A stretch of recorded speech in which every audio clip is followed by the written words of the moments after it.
Ok, une minute pour comprendre le système de pouvoir de Momonga. D'abord, il faut savoir que tous les humains de Momonga possèdent une énergie qu'on appelle l'Onkai. Cette énergie est produite par leur âme. Maintenant, à 14 ans, lorsqu'ils obtiennent leur kata, l'énergie de l'Onkai est transformée par leur sabre en une nature, en un élément. D'abord, vous voyez ce schéma-là. Au centre, il y a l'équilibre entre la création et la destruction.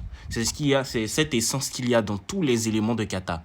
Ensuite, il y a deux éléments primordiaux, la lumière et les ténèbres. Et ensuite, il y a quatre éléments concrets, l'eau, le feu, le vent, la terre. Donc, il faut savoir qu'un samouraï, il peut avoir un de ces six éléments. Il peut avoir un kata de lumière, un kata de ténèbres, un kata de feu, ainsi de suite. Maintenant, il y a des fusions d'éléments.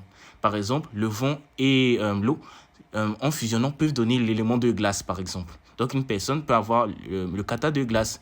Et il y a d'autres personnes qui ont des dérivés d'éléments. Par exemple, l'élément de lumière. Son dérivé, c'est la foudre. Donc, c'est pour dire que une personne peut avoir un dérivé d'un élément qui va fusionner avec un autre élément.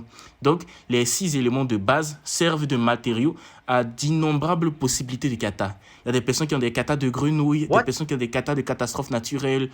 Bref, c'est vraiment très vaste et très fourni.